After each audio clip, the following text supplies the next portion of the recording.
आज हम पढ़ेंगे विज्ञान फर्स्ट चैप्टर पढ़ेंगे। दरअसल मैंने बताया था कि आपको नोट्स और डायग्राम के साथ मिलेगा। मेरे वीडियो में जो भी मैं पढ़ाऊँगा आपको नोट्स और डायग्राम के साथ मिलेगा।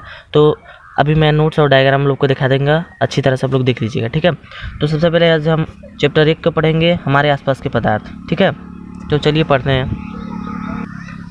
मैं इन सभी चैप्टर का जो भी हेडिंग है मैं उसे अच्छी तरह से आप लोग को समझा दूंगा, उसे अच्छी तरह से आप लोग नोट कर लीजिएगा, ठीक है। तो चलिए स्टार्ट करते हैं। तो देखिए ये हमारा डायग्राम में इसे आप लोग अच्छी तरह से नोट कर लीजिएगा। देखिए डायग्राम में हमारा पदार्थ के कितने भागों में बांटा गया है, पदार्थ की अवस्था क्या क्या है, ये सभी चीज़ें हैं, आप लोग अच्छी तरह से नोट कर लीजिएगा इसे। ये हमारा डायग्राम है, ठीक है। और नेक्स्ट पेज पे ये हमारे, इसे अच्छी तरह से आप लोग नोट कर लीजिएगा। तो देखिए चैप्टर 1 हमारे आसपास के पदार्थ, मैटर्स इन आवर सराउंडिंग। देखिए क्या है, मैंने बताया था मेरे डायग्राम पहले नंबर पदार्थ था। तो देखिए पदार्थ के बारे में आपको पता होना चाहिए कि पदार्थ होता क्या है।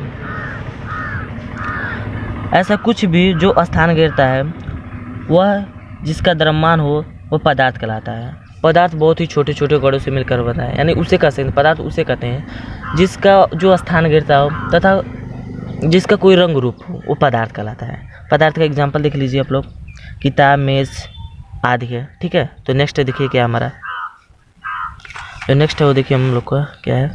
नेक्स्ट हमारा पदार्थ के गुण।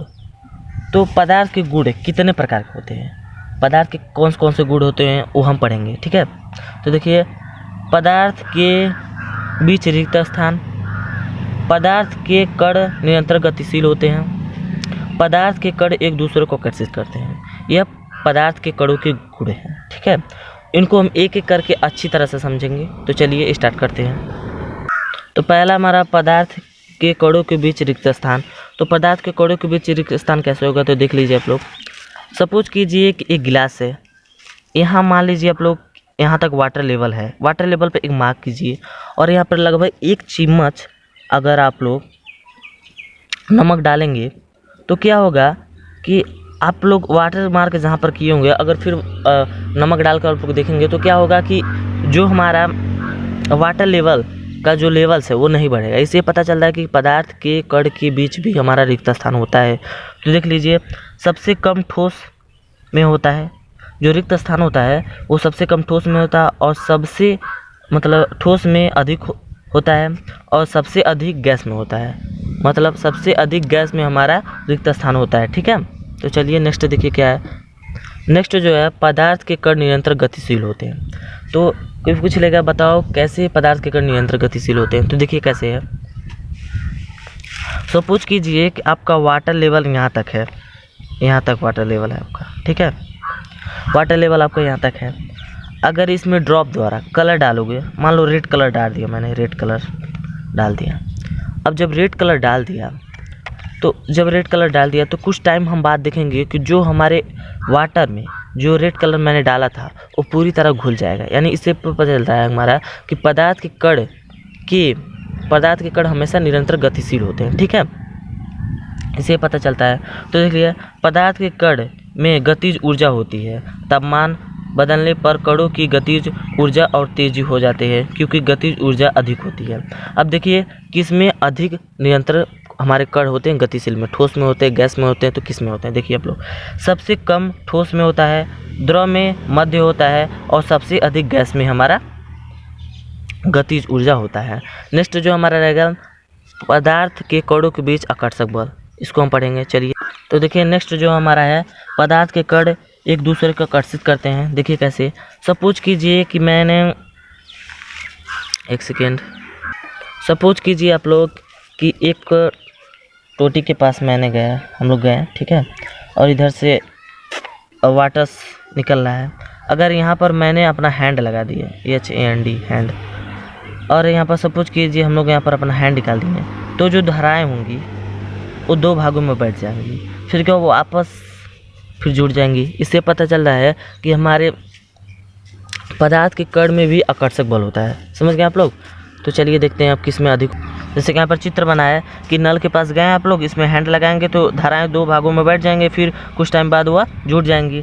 तो इसे सबसे अधिक जो ठोस में होता है आकर्षक बल और सबसे मध्य जो होता है द्रव में होता है और सबसे कम हमारा गैस में होता है आकर्षक बल। ठीक है, अब देखिए नेक्स्ट क्या है हमारा जो डायग्राम में हमारा नेक्स्ट था वो पदार्थ की अवस्था था। तो पदार्थ के कितने अवस्था होते हैं? ठोस द्रव गैस होते हैं। पदार्थ की जो हमारा अवस्था होता है ठोस द्रव गैस होते हैं। अब हम अच्छे से अध्ययन करेंगे कि ठोस क्या होता है, द्रव क्या होता है, गैस क्या होता है। ठीक है, तो देखिए पदार्थ के हमारे 5 अवस्थाएं होती हैं, लेकिन उस 5 अवस्था को हम नहीं पढ़ेंगे। अभी मेरा जो क्लास 9 के सिलेबस में ठोस द्रव गैस भी है, यानी कि ये ठोस है, द्रव है और गैस है, यानी तीनों चीज़ के बारे में हम पढ़ेंगे। और जो नेक्स्ट 2 चीज़ है उसे हम अगली क्लास में पढ़ेंगे। चलिए, तो जो देखिए नेक्स्ट है ठोस द्रव गैस। ठोस द्रव गैस है। ठोस के क्या होता है? निश्चित आकार होता है, निश्चित साइज होता है, वह कठोर होता है तथा असंपीड़ित होता है। और क्या होता है? निश्चित आयतन। असंपीड़ित मतलब होता है उस पर प्रेशर डालकर हम क्या कर सकते हैं, तो उसको बढ़ा नहीं सकते हैं। प्रेशर डालकर ना ही उसे घटा सकते हैं और ना ही उसे बढ़ा सकते हैं ठोस को। अब द्रव में देखिए निश्चित आकार होता है, उसका निश्चित साइड्स होता है, उसमें बहाव होता है, मतलब उसको हम कम दबाव देकर बढ़ा सकते हैं, यानी दबाव अगर हम देंगे तो कम उसका अवस्था परिवर्तन होगा।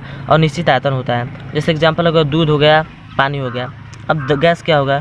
उसका गैस में देखिए अनिश्चित आकार होता है, अनिश्चित साइड्स होता है, बहाव होता है, अधिक स्पेंडित होता है, यानी उसको हम प्रेशर डालकर बढ़ा भी सकते हैं, घटा भी सकते हैं। निश्चित आयतन होता है। और एग्जाम्पल के लिए तो ऑक्सीजन एग्जाम्पल हम ले सकते हैं। ठीक है, तो नेक्स्ट जो हमारा पदार्थ की अवस्थाओं में परिवर्तन। तो पदार्थ की अवस्थाओं में परिवर्तन की 2 प्रकार से के, एक होता है तापमान परिवर्तन के प्रभाव और एक होता है दाब परिवर्तन के प्रभाव। तो आप दोनों चीज़ों में अच्छी तरह पढ़ेंगे। ठीक है, चलिए नेक्स्ट।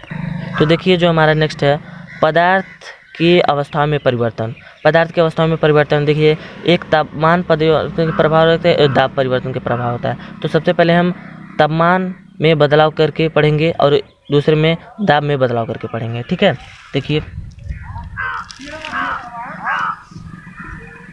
तो देखिए मान लीजिए कोई ठोस पदार्थ है, अगर उस ठोस पदार्थ से, जैसे कि मान लीजिए बर्फ़ है, अगर उस पर प्रेशर हम तापमान बढ़ाएं तो द्रव में आएगा, और बढ़ाएंगे तो गैस में जाएगा, घटाएंगे तो वह द्रव में जाएगा, फिर वो घटाएंगे तो ठोस में जाएगा। अब देखिए जो 10 वाला हमारा लाइटर मिलता है, 10 वाला लाइट मिलता है जो आपको मार्केट में मिल जाता है, तो उसमें क्या होता है?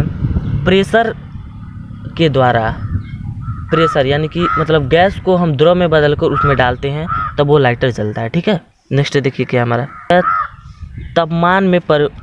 तापमान के प्रभाव। एक होता है गलनांक बिंदु, ऊर्ध्वपातन बिंदु, क्वथनांक बिंदु, ये सब चीज़ें हैं, इसे हम अच्छी तरह पढ़ेंगे, एक एक करके अच्छी तरह से पढ़ेंगे। ठीक है, गलनांक बिंदु क्या है? देखिए किसी ठोस का वह तापमान जिस पर वह अपनी ठोस अवस्था से पिघलकर द्रव अवस्था में परिवर्तन होता है, उसे गलनांक बिंदु कहते हैं। यानी गलनांक बिंदु उसे कहते हैं ऐसा ठोस पदार्थ जो अपनी ठोस अवस्था छोड़कर द्रव अवस्था में आता है, उसे हम गलनांक बिंदु कहते हैं। इसमें एक होता है संघनन की प्रत्युष्ट ऊष्मा। देखिए आप लोग, वायुमंडल दाब पर 1 kg ठोस को गलनांक पर द्रव में बदलने के लिए जितना उसमें ऊर्जा की आवश्यकता होती है, उसी को संघनन की प्रत्युष्ट ऊष्मा कहते हैं।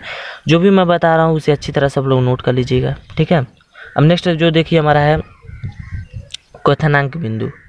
तो नेक्स्ट देखिए हमारा क्वथनांक है, देखिए किसे कहते हैं? किसी द्रव का वह तापमान जिस पर वह अपनी द्रव अवस्था को छोड़कर गैसीय अवस्था में परिवर्तित हो जाता है, उसे क्वथनांक बिंदु कहते हैं। इसमें और एक होता है वाष्पीकरण की ऊष्मा।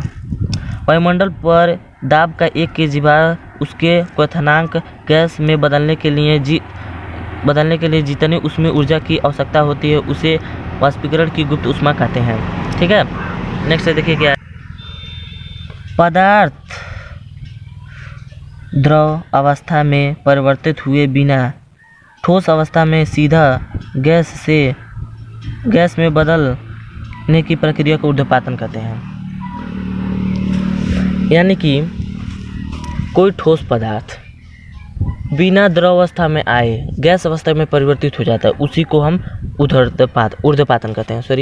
अब देखिए ऊर्ध्वपातन क्या होता है, मतलब एग्जाम्पल इसको रखोगे, जिसके कपूर को रखोगे, अगर कपूर को मान लीजिए कपूर है, अगर इसमें आग लगाएंगे तो वो बिना द्रव अवस्था में आए सीधे किस में? गैस अवस्था में परिवर्तित हो जाएगा। किस में? गैस अवस्था में परिवर्तित हो जाएगा। ठीक है, तो देखिए नेक्स्ट क्या हमारा? नेक्स्ट है नीचे पर गैस से सीधे ठोस में बनने की प्रक्रिया को निक्षेपण कहते हैं। कोई पदार्थ है जो गैस से सीधे ठोस में जाएगा उसे को हम निक्षेपण कहेंगे। ठीक है, एग्जाम्पल के लिए देख सकते हो अमोनिया क्लोराइड, कपूर, नेफ्थलीन की गोलियाँ एक्सेट्रा। यह इंपॉर्टेंट है, इसे अच्छी तरह सब लोग नोट कर लीजिएगा। जैसे कि ठोस है, अगर ठोस से कोई वस्तु है, अगर ठोस से द्रव में जाएगा तो उसे संघनन कहोगे, अगर द्रव से गैस में जाएगा तो उसे वाष्पीकरण कहोगे, और गैस से ठोस में जाएगा तो जब गैस से कोई वस्तु ठोस में जाएगा तो निक्षेपण कहोगे, फिर ठोस से जब गैस में जाएगा तो ऊर्ध्वपातन कहोगे, अब गैस से द्रव में जाएगा तो संघनन कहोगे, फिर द्रव को अगर ठोस में ले आ जाए तो उसे जमा कहोगे। ये इंपॉर्टेंट है, इसे अच्छी तरह से आप लोग नोट कर लीजिएगा।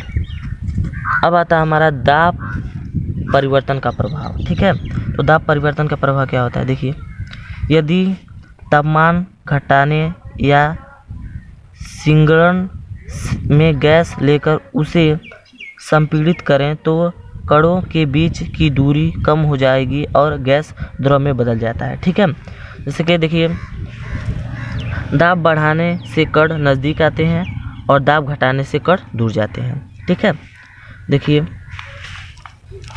नेक्स्ट हमारा क्या है, नेक्स्ट है वाष्पीकरण। मैं डायग्राम में जो भी मैं पढ़ा रहा हूँ वो सब डायग्राम में, उसे डायग्राम के हिसाब से आप लोग रिवीजन कीजिएगा। ठीक है, देखिए यह एक सतह पे होने वाली प्रक्रिया है जिसमें द्रव पदार्थ में सतह की कण क्वथनांक से नीचे किसी भी तापमान पर वाष्प में बदल जाते हैं। इसी प्रक्रिया को वाष्पीकरण कहते हैं। और वाष्पीकरण के प्रभाव करने वाले कारक, वाष्पीकरण के प्रभाव करने वाले कौन कौन से कारक हैं वो हम पढ़ें।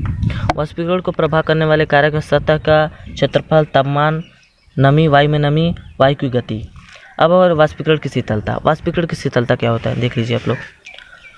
वाष्पीकरण प्रक्रिया के दौरान द्रव के कण अपने आसपास के वातावरण में ऊर्जा अवशोषित कर लेते हैं और वातावरण में ऊर्जा की हानि होती है और वातावरण शीतल हो जाता है। जैसे कि मान लीजिए जब हम किसी पेट्रोल या एसीटोन को अपने हैंड पर जब हम किसी पेट्रोल, एसीटोन या परफ्यूम को जब हम अपने हैंड पर गिराते हैं तो हमें बहुत ही कूल महसूस होता है। ऐसा क्यों? जब वो एसीटोन या पेट्रोल हमारे हैंड पर गिरता है तो हमारे हैंड के जिस क्षेत्रफल में गिरेगा उसके आसपास की ऊर्जा को अवशोषित कर लेता है, जिसकी वजह से हमारे हैंड में कूलिंग महसूस होता है। ठीक है, तो अगर ये वीडियो अच्छा लगा आप लोग तो कृपया इसे लाइक करें एंड सब्सक्राइब करें और मेरे चैनल से बहुत ही फास्ट आप लोग जो जुड़िए। और इस चैनल पर क्लास 9 से क्लास 12 तक सभी चैप्टर पढ़ाए जाएंगे। आपको हिंदी भी पढ़ाया जाएगा, आर्ट भी पढ़ाया जाएगा, सभी चैप्टर पढ़ाएंगे। ठीक है।